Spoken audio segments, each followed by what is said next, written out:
but our focus is on preventing and treating pain, and also how to shift your response to how you deal with life's little stresses, which some of them are kind of big, so we're happy you all came. My name is Margot Rossi. I have the illustrious position of being the program director, so if you have any feedback or concerns or complaints or recommendations, you can come to me or contact me. I believe my phone number is somewhere on the information here. Certainly will get up on a website somewhere. I'm going to put these papers down, but as you leave, if you want to grab a schedule of classes, if you want to post them, give them out to friends. There's a stack in the back, and there will be one on the front table here. And there's a smaller version on these tickets for the classes in the month of May. Right now, our schedule is through the end of June, and then there will be more coming for July, August, etc. We just haven't gotten to those quite yet. So these will be over here. And in the back, take as many as you like, hand them out. So this gathering tonight is kind of the taster for what's coming in the next year. This is what I call my first bench of practitioners. I've worked with almost all of them, except Miguel, so I'm happy to get to know Miguel. They are excellent practitioners. They're really good presenters. They've got a wealth of knowledge and experience to share with you on evidence-based or proven effective alternative or complementary medicines to help you, and again, in this topic, with pain or stress. So, without further ado, I'm going to introduce you to our first practitioner, which is myself. As I mentioned, my name is Margot, and I am a licensed acupuncturist. I work out of the CeLo Health Center. I've been there for I've been in this area since '95, practicing Asian medicine, teaching yoga, and hopefully, as Jade will let us know, because she too is a licensed acupuncturist, what the breadth of our scope of practice is. But I'm here in my role as a mindfulness educator. So that's my shtick, and I'll tell you a little bit more about that later. But we are going to start tonight by request to do a little centering mindfulness practice, and you get to see how it works for you just in a few minutes of doing it. These practices have at least 30 years of very good, solid research behind them, that they're excellent to help people alleviate pain and stress. So they are, and these studies have been done by big think tanks like Harvard and MIT and Carnegie Mellon. So there are studies that have been reviewed much, and actually, if you ask anybody who practices mindfulness, they'll tell you that it's a great way to kind of tone down the stress, whether it's from pain or just daily life. These practices you have to do on a regular basis to really get some traction with them. They're really easy. You can do them anywhere, anytime. Hello, welcome. Diane, you should just come up here and sit with us. Yes, so you can do them anywhere, anytime. They're just like if you want to have a refreshing swim in the river, or if you want to have a beautiful hike in the woods, you can't just stand on the edge. You really have to take the steps, go on the journey, immerse yourself in them, and then you'll feel that buoyancy of the water or that beauty that the path is going to lead you to. So I hope you'll all take it seriously and try it sincerely. And if not, that's fine. You can just witness those of us who are practicing doing it, and maybe you will even get a touch of what that feels like from your neighbor. So I'm going to move my chair over here. Let's go on the front.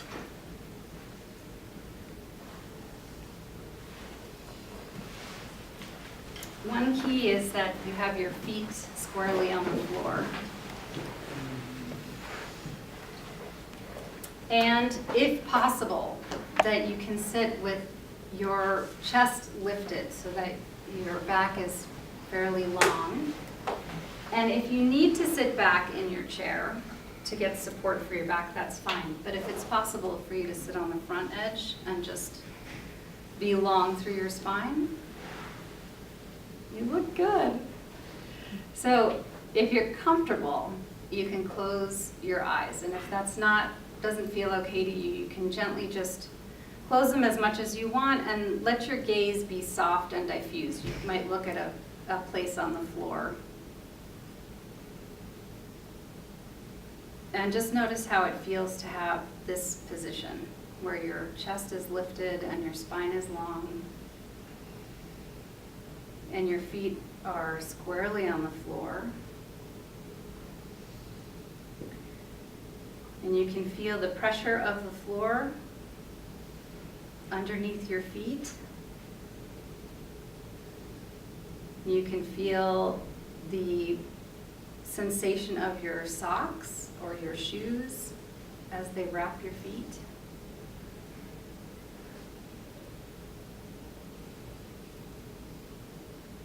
And you can notice if you have any particular sensations in your feet. Hot, cold, tightness, easy, relaxed.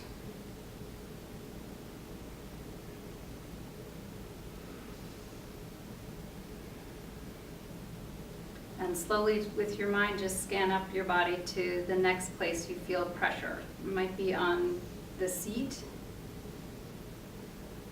on the back of your body. And again, just here noticing the feeling of that pressure.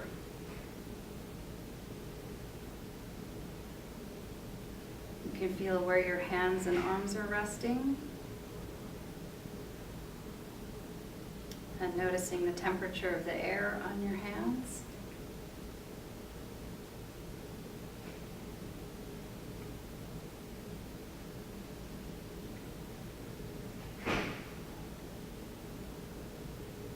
Just checking in with yourself if you feel any tension anywhere in your body. And it's just simply noticing. You don't have to try to get rid of it. It's just being aware of it being there. Or anywhere that feels particularly relaxed.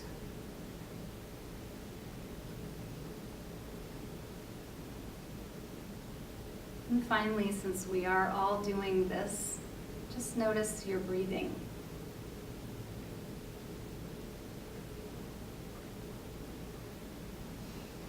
Can you identify the place in your body that you feel the breath moving the most clearly? If it's the air through your nose, if you feel the air in your throat, your chest, your ribs,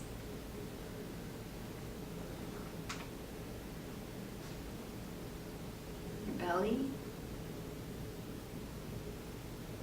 and wherever you feel the breath moving most clearly, just let your mind rest there and breathe.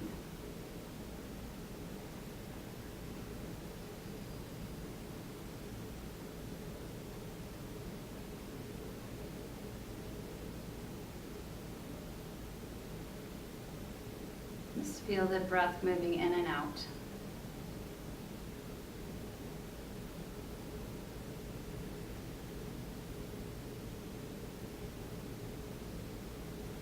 And when you're ready, you can open your eyes and just notice how you feel in your mind and in your body.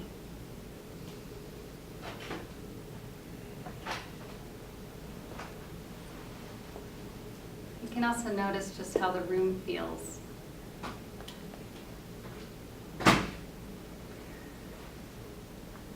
So thank you. That's a little taste of a mindfulness practice, and mindfulness is just noticing what you're experiencing in any given moment with curiosity, not judging it, and just having that experience. Yes? We did that. I went through the DBT class for Deidre. She's coming to CeeLo. Oh, yes. I haven't met her yet. She did this exercise. How was it? Great. Yeah. I said she needed to put it on tape. Yes. Actually, on the internet, on YouTube, there are numerous practitioners walking you through it, so you can find it. Yeah. You know, now on tape, you always have to say, not while you're driving. Not while you're driving. Well, you can do this while you're driving. Maybe not exactly with your eyes open. Be a very relaxed driver.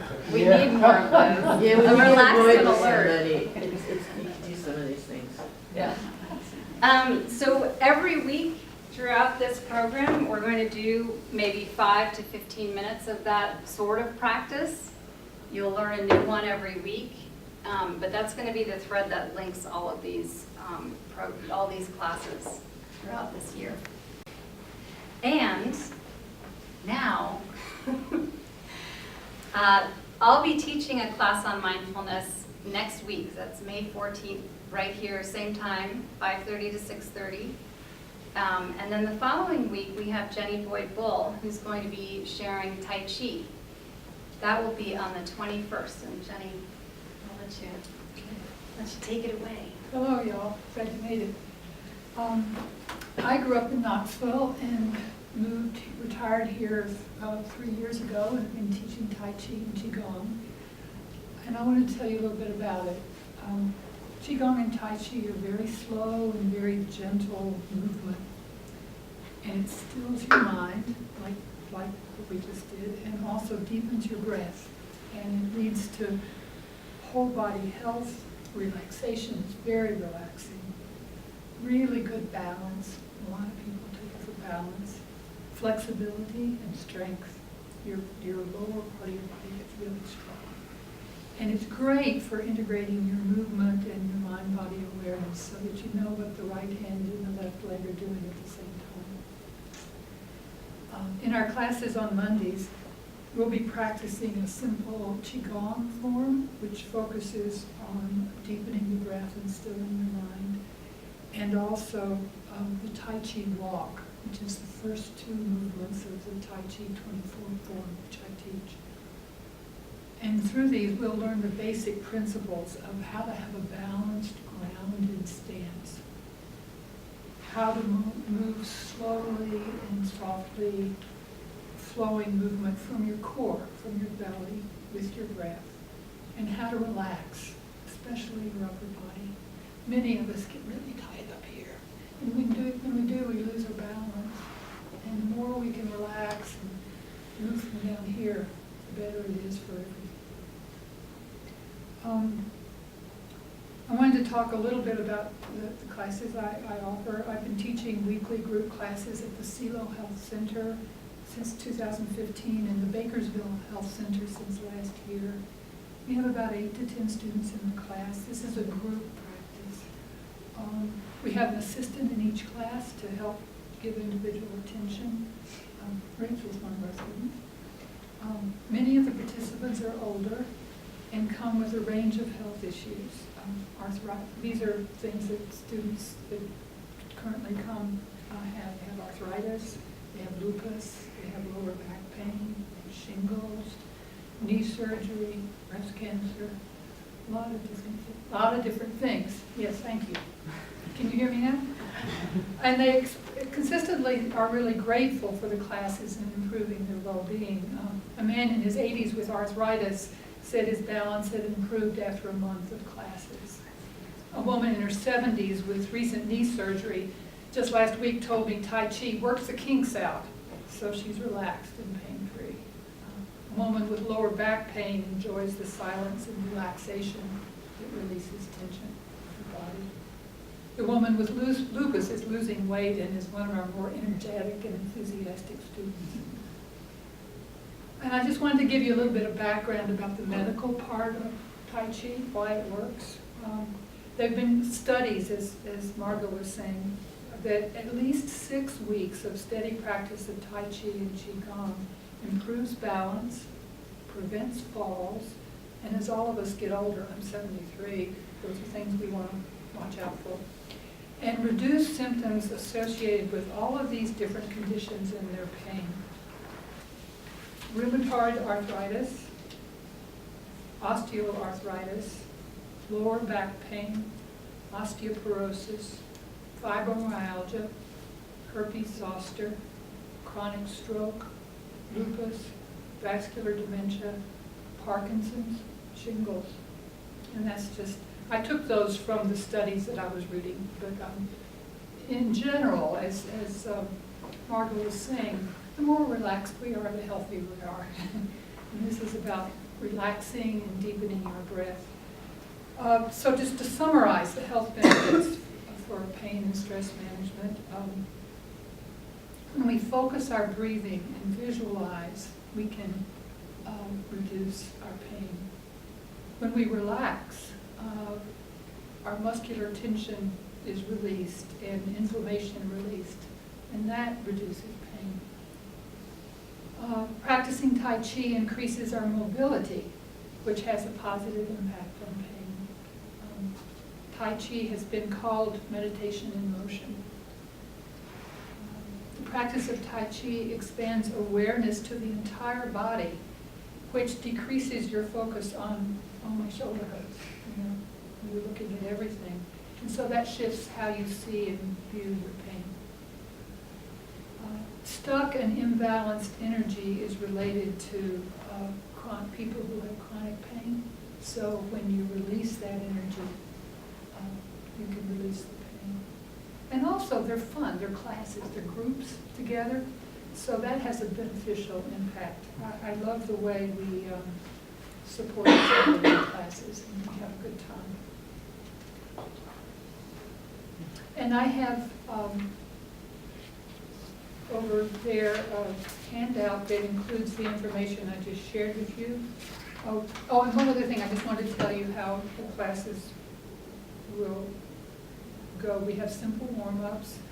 We follow the Qigong form and then do our longer form. And we begin with the teaching still like a mountain, flowing like a river.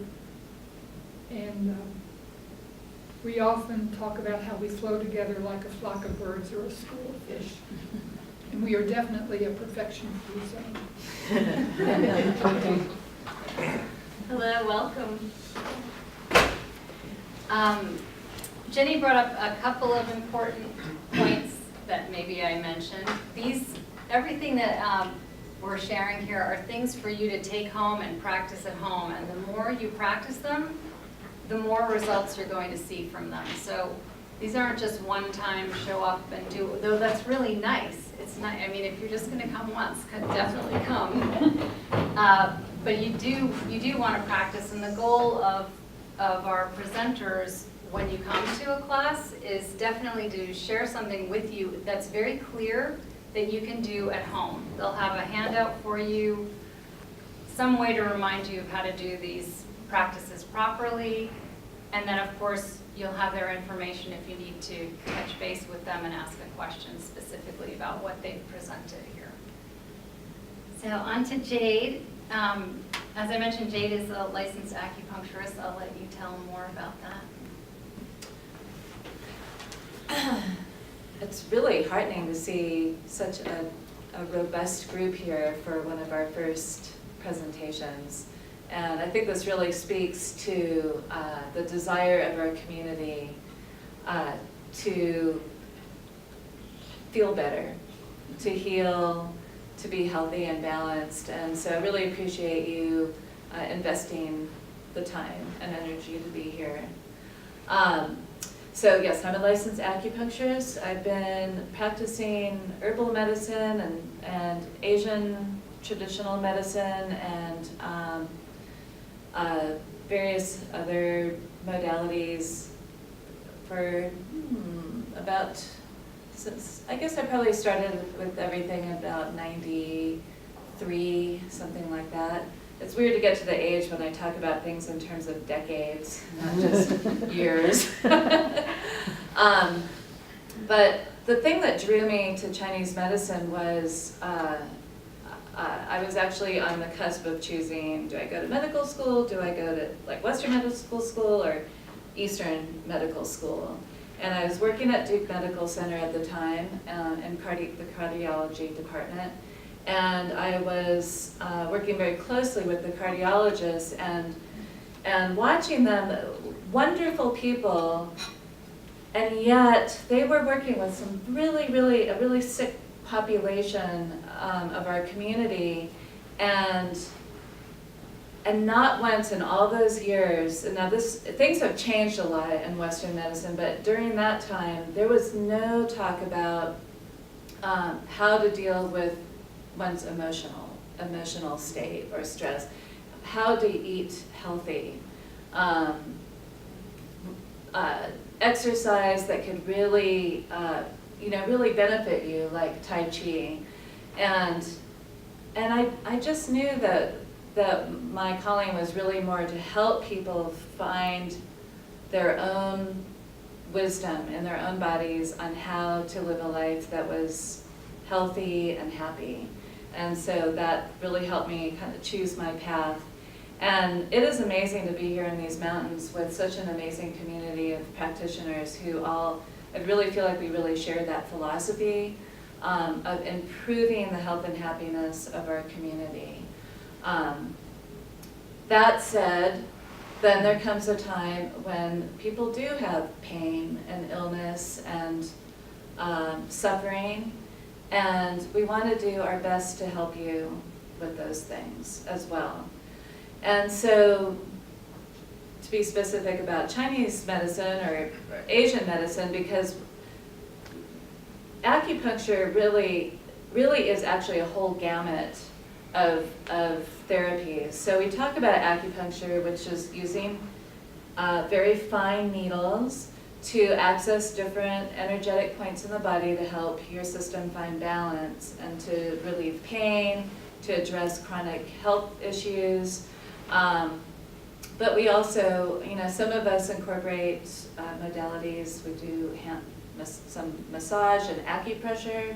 We work with herbal medicine. We try to teach you a little bit about healthy diet, encourage you to go to Tai Chi classes or to Feldenkrais. We really see this as this word's been used before, holistic approach to health. So, because we're whole people, and healing and wholeness actually have the same root of those words. And so that's what we want to help you find. People often ask me, what is acupuncture good for? So, and like what Margot said is, we really work with everybody on everything. Because if we can help you feel more relaxed in your body, feel less pain, help with your symptoms of whatever your illness is that you're trying to address, or even to help you become more body aware, more sort of clued in to the voice of your body as it's speaking to you. What we call symptoms are really just your body trying to communicate something to you, like, I need something. But it speaks maybe in a language that we don't always understand, or we haven't really been taught to really understand. And so I feel like that's one of our services, is to help you hear what your body is asking for you, and see if we can try to give you what you need. And I'm going to also say, when I say body, that it's a shortcut: body, mind, spirit. It's all of that. It's how you feel emotionally, it's how you feel physically, it's how you feel in your relationship with people and with the world. your connection to nature. It's all of that. It's that whole gamut, and that's really important to me.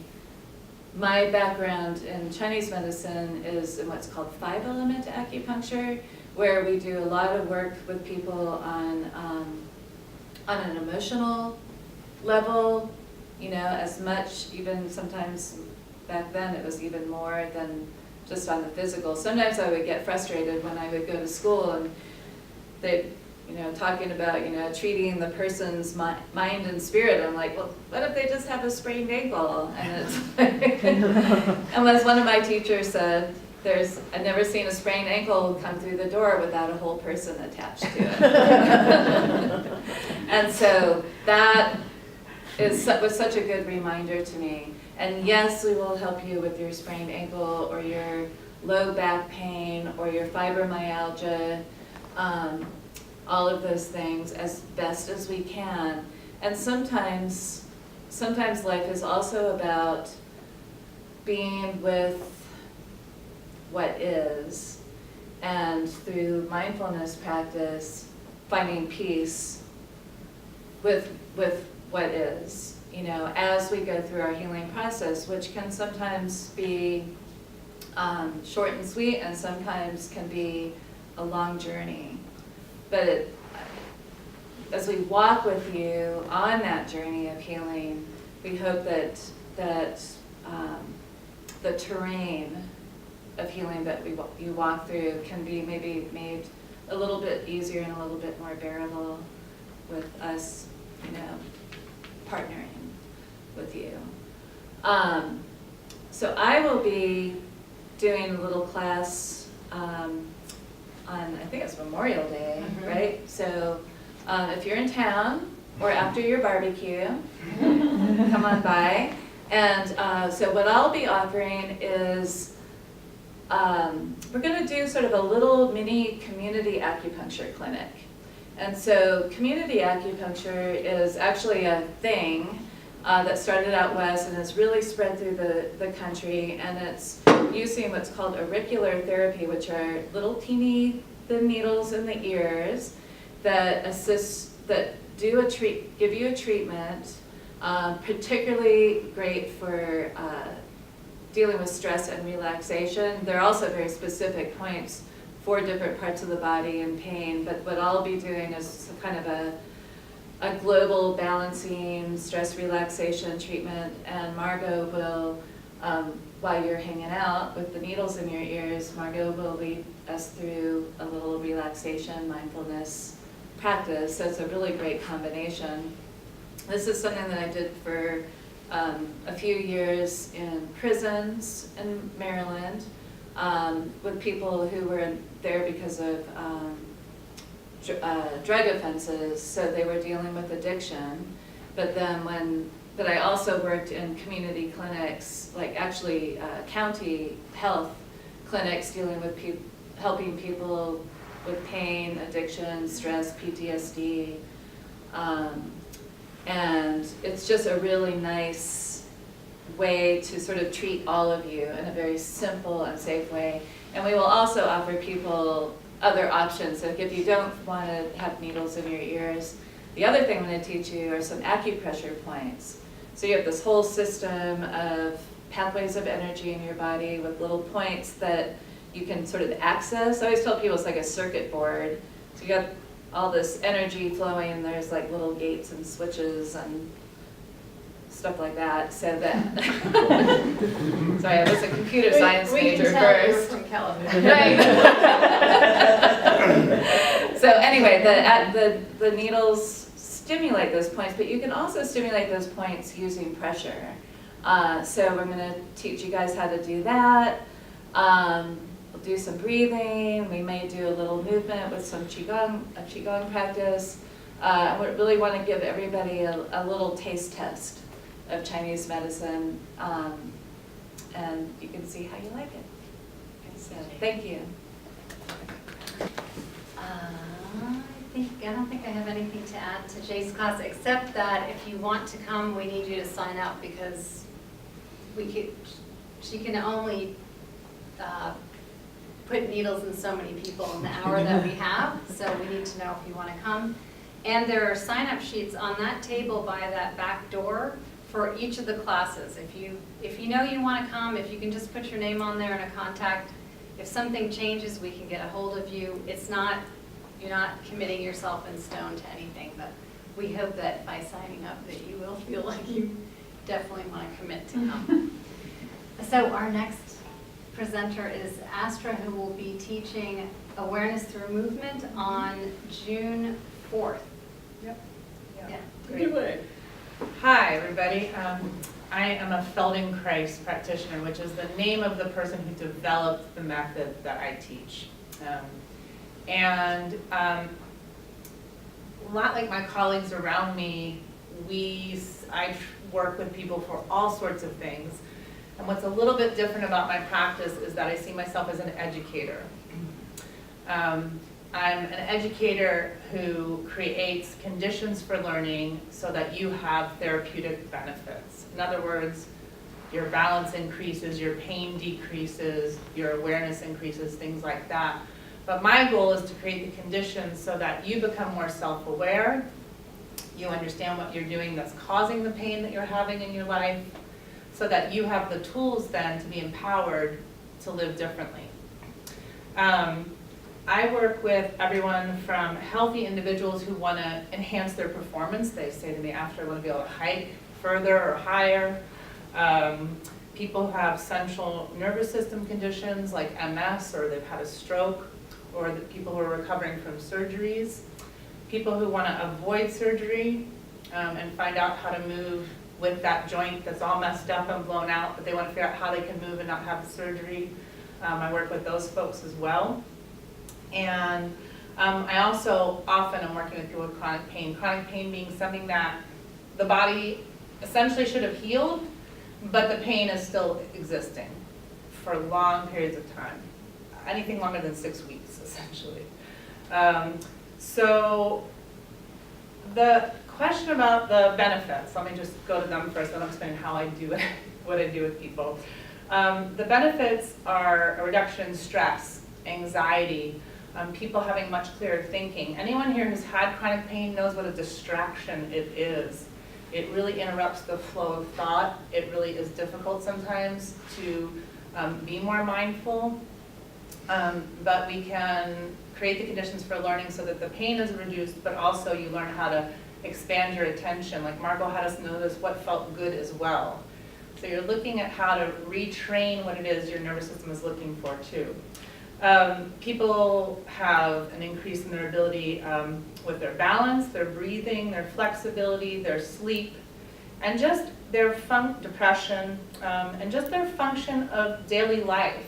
So someone might come to me, I had a woman recently, she wanted to be able to drive to Ohio to see her family, and she has a really hard time turning around the back up to see properly. So we worked on the function of her being able to turn better. So it applies to just things that you do every day, as well as these much bigger functions of just happiness, reduced anxiety, things like that. How does it work? So where does your pain or your lack of function exist in you? Does anybody have like a throw it out there, like that's where my pain is? Knee. In your knee? Okay, so, but is your knee intelligent? Like, does your knee have anything? No, it's in your mind. And I don't mean that it's not real. It's very real what you feel. The pain I feel when I've had an emotional exchange is in my mind. The pain I feel in my knee is in my mind. So in the Feldenkrais method, what we try to do is literally change your mind. You have a habit of how your brain is working, you know? Your brain is registering the pain that you experience in your life. In order to shift the pain, we have to shift the neurons that are firing in your brain and get other ones going. So the work that we do creates these conditions to shift and change your mind. You know, people experience the benefit immediately, they feel better, and like Margot has said, in order to really shift things, you got to come at it again and again and again. Because whatever you're doing that's causing your knee pain that you mentioned, you've been doing it a really long time. So if we want to shift that, we got to come at it, you know, pretty consistently with a practice. in order to be able to shift that in a permanent way, in a long-term way, not just interrupt the pattern briefly. So I do that in 2 ways. The way that our brains formed was through our sensations and movement when we were babies, when we learned how to roll and crawl and walk. And we use those same conditions that we all naturally had as infants, and we recreate really simple movement patterns so that you can learn how to do things more effectively now. There's a group modality that I'll do here. It's called awareness through movement. It's very gentle. The movements are very small, and it is a type of moving mindfulness. It's a way of increasing your self-awareness. You will learn in that 45 minutes we're together things that you're doing that are making your life harder. Astra's just asking me to turn my head to the right a little bit, but I'm clenching my jaw and I'm trying to go further, or just things like that. You'll start to notice your habits. We slow things down so you notice what you're doing. And then we also introduce new possibilities of movement so that your nervous system, your brain has a chance to experience something that's more efficient, more pleasant, feels better. And the more exposure we give your nervous system and brain to those more pleasant experiences, it wants to, your body, your mind, it wants it. It feels it, it's easier. So it sounds very simple. And it is really pleasant for most people in the group experience. The other thing you can do is people with more chronic issues come to see me for one-on-one work. And I physically move them. I'm communicating through movement with their nervous system and with their brain to find more efficient ways of being in the world that don't cause pain and don't cause as much stress. So those are the 2 things that I do. And I work in CELO, and I've been there since 2005, working with all sorts of people like yourselves. Thank you. Yeah. I have one question Yes. about your class. Yes.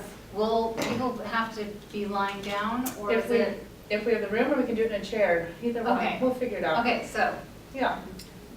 let's see. Our next contestant You're gonna win something, Rachel. I thought I had the chair. is Rachel Swinney, who is a massage therapist a la extraordinaire here in our area. We do want to have time for question and answer, so of course this end of the table took a lot of time, so now.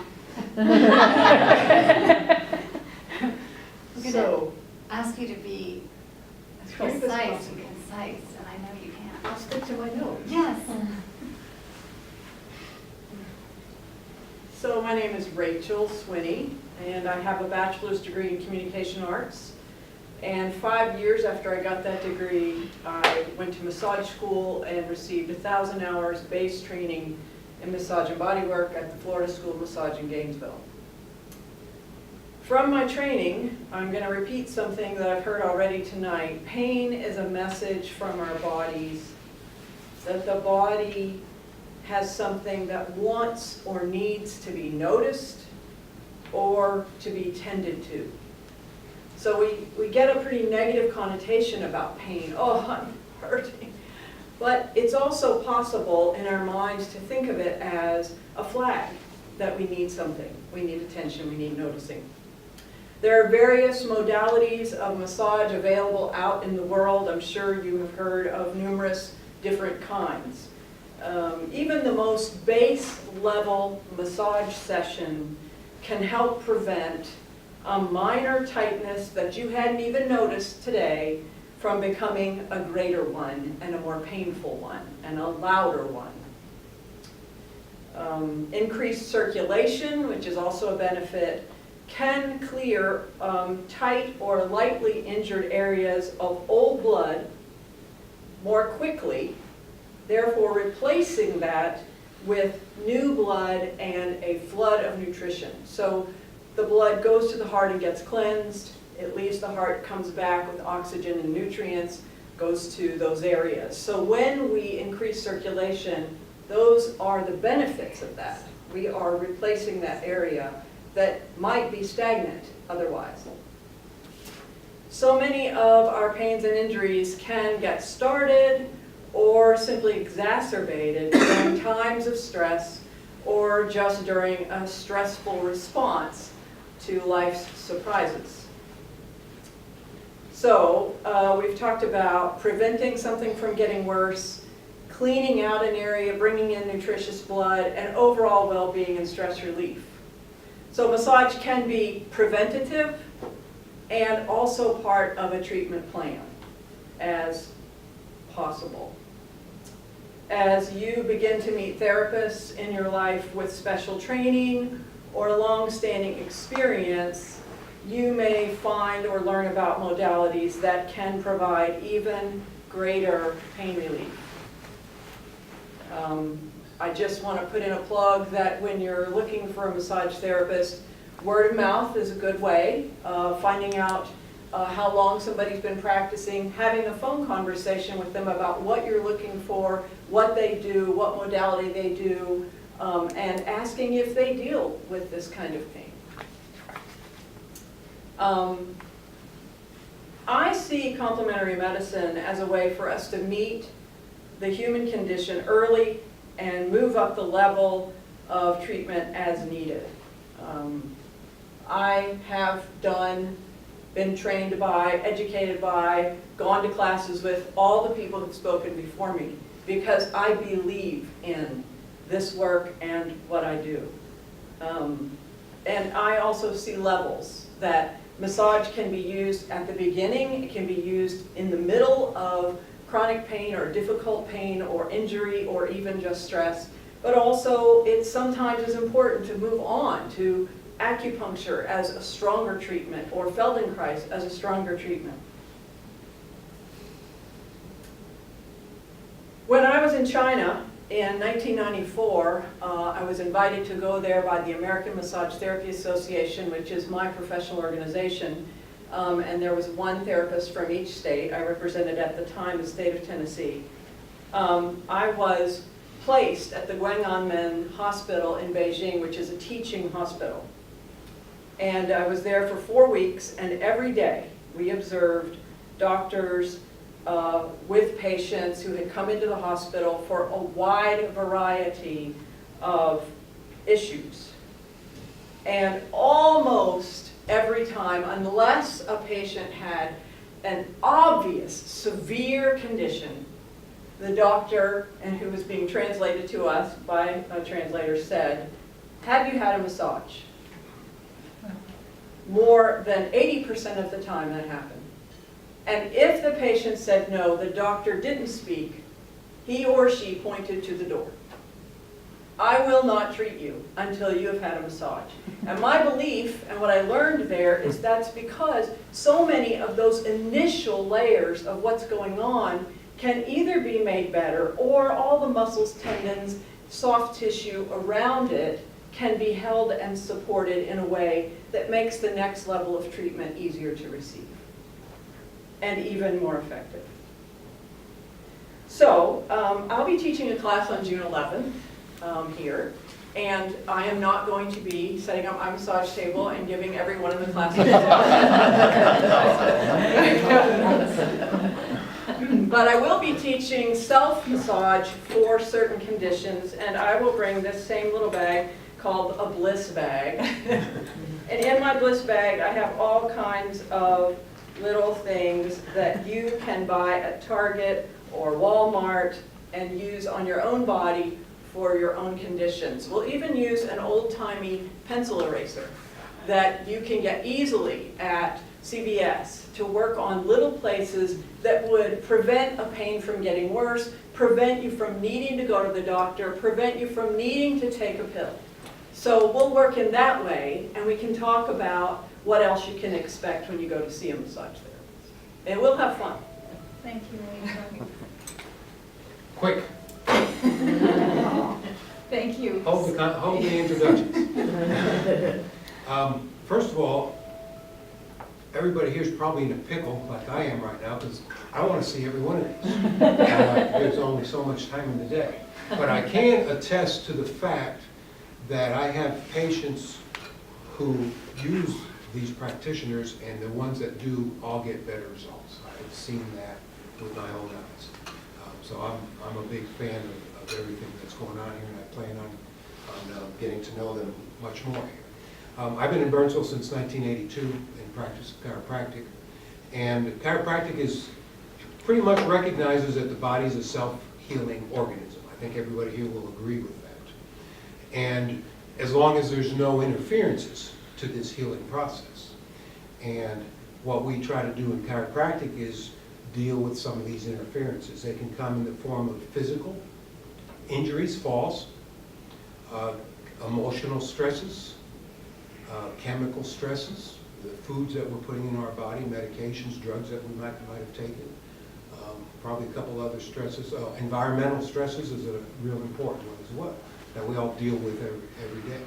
Specifically, chiropractic, most people, what I hear people talking about and the questions I get is about the spine and the joints and what people would refer to as manipulation of the spine or adjustments. And basically the spinal joints and any other joint in the body can, for lack of a better term, can get out of alignment, but it's really more they get stuck. They just lose mobility. And that mobility can be reintroduced into the spine, usually quite easily. And it can bring some pretty dramatic results. One thing I was sharing with a patient earlier today, and I just use this as an example just because it's unfortunate that this happens. I had one of my oldest patients I'd ever had was in his 90s, and his shoulder, he can only do it like that, and for like 10 years, that was as far as he went. And his daughter brought him in, and I looked at him, I examined him, and I gave him one adjustment, and I said, see what that did? He had full range. Now, I'm not going to tell you that happens every day, but it's an example. He suffered for 10 years, but nobody ever bothered to see if that could be just unjammed, because he was 90 years old, and they just said, well, you're old, you got arthritis, you know, there's nothing more we can do for you. So in my practice, I use a lot of what's called an instrument that is a very gentle type of a manipulation or adjustment. Some people don't like to hear the bones popping and cracking. Some people insist on it. No, it's funny, like people come to me because I hear you don't pop bones. I says, no, I use an instrument that's very gentle and easy, and they love it. So we get very good results with that. But something that's really changed the way I practice in the last 10 years is what's called low-level laser or cold laser. Some of you have heard of that. And the laser is extremely effective in a lot of different conditions. If you're in any kind of a painful condition, most pain is a result of inflammation in the joint, as well as what's going on in the brain right there. And the laser will reduce that inflammation quite quickly. It is my go-to treatment. If somebody's in a lot of pain and they want results very quickly, that's what we go to is the laser, and it gets great results. I can tell you that we're real good at fixing things and getting you to feel better. However, the hard part is getting people to stay feeling better. And everybody here, I think, will agree that's where the work comes in, and you need to learn how to move. You need to learn how to think. You need to learn to be different as far as something different than what got you in that mess in the first place. So that is the hard part, and it takes a little effort on our part as the patient as far as, you know, what are we doing to help ourselves.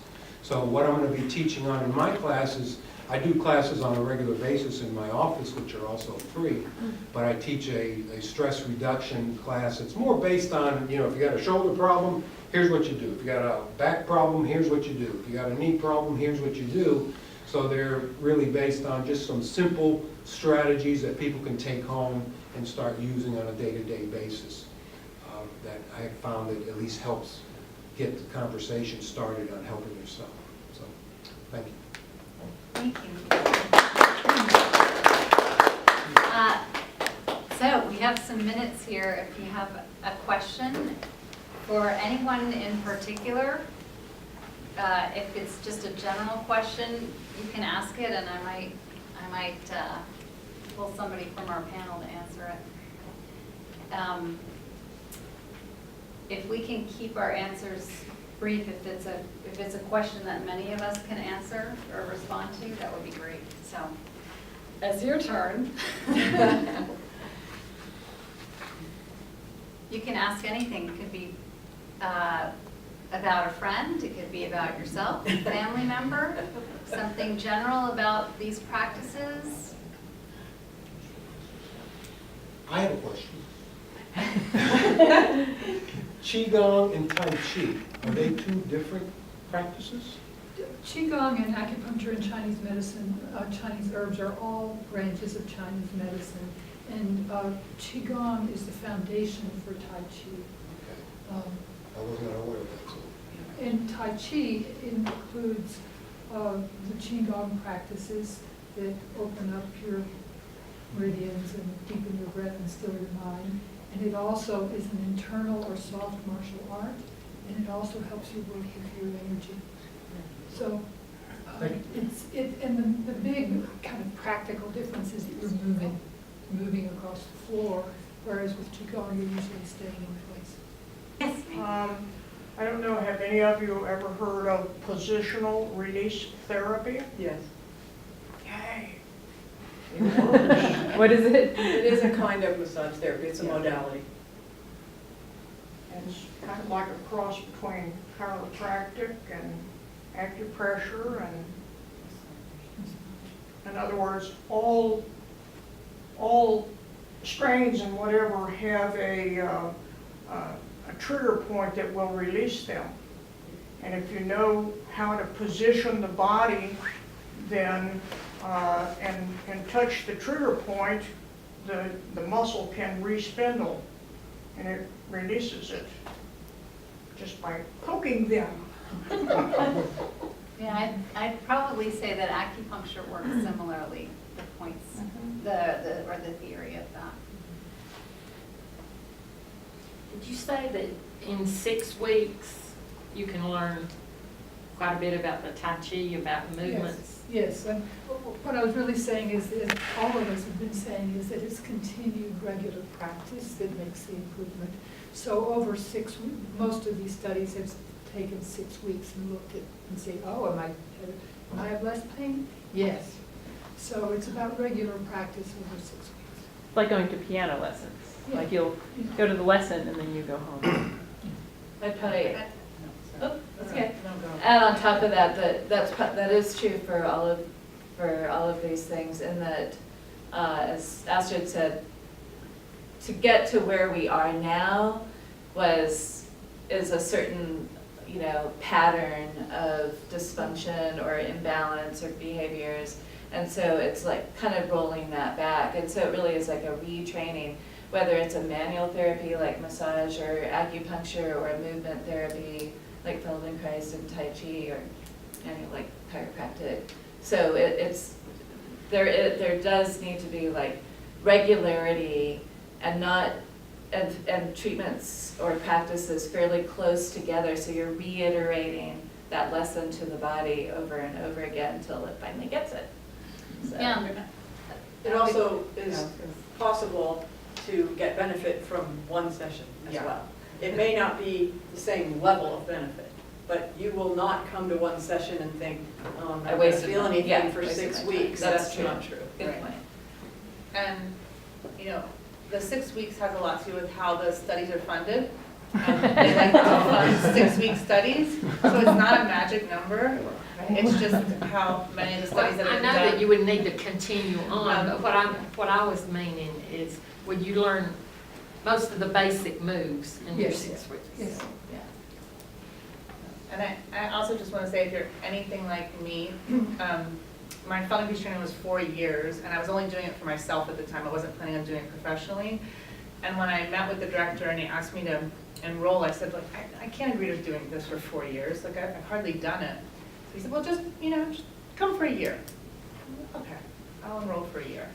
And that led to 4 years. And I think similarly, we could all speak to that. You can show up for one treatment, one lesson, one visit with any of us, and you have to see what the experience is like for you. And that will build. Don't let the idea of 6 weeks or this long-term habit change be an intimidating factor, because it could be a really pleasurable experience, and that's what will guide you forward.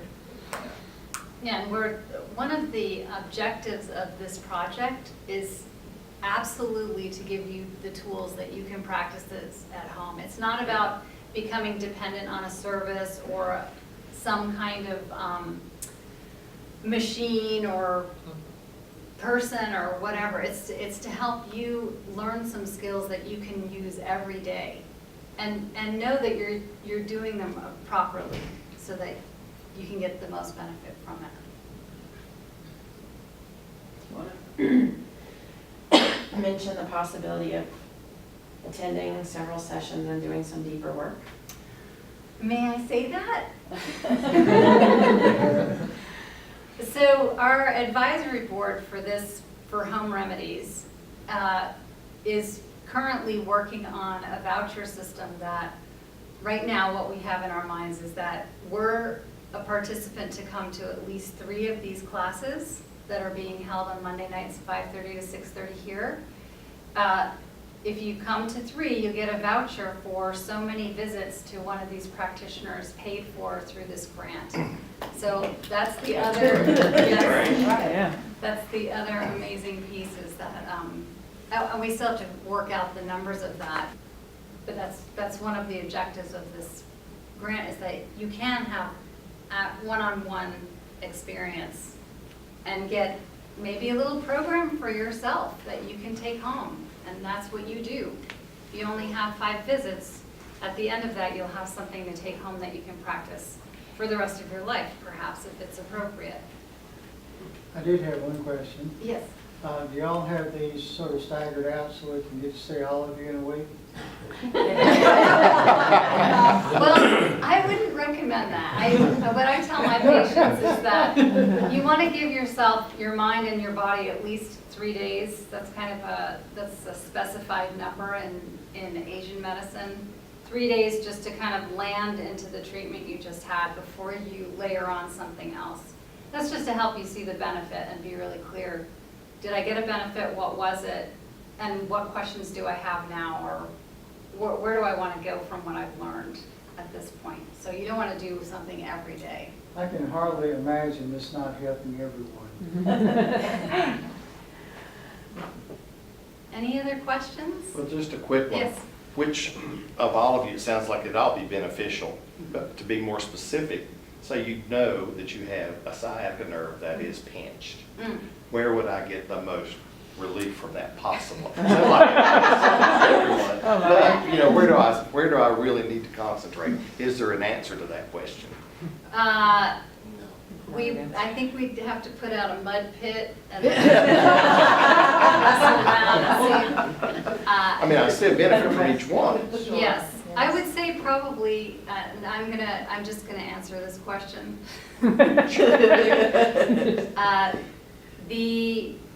The modalities that have a very specific targeted in the moment and definitely seem to have long-term effect are, I would put acupuncture and chiropractic at the top of that list. And you're absolutely right. All of these methods, absolutely. And there's a big difference between a short-term benefit and a long-term benefit. It's nice to get the short-term benefit, but you know, you want to lay that groundwork for the rest of your life and not be dependent on going to see somebody for care. And that's what we're all here. And can I add, Margot, also that they're all of these are free. So our ideal is that, like, if I have pain, I could come to each one and then I'm like, oh, that actually seems like there's some deeper work that I could do there. And sciatic pain could be treated by anyone. Yes, That's what I was absolutely. thinking. All of us have special training in it. Yeah.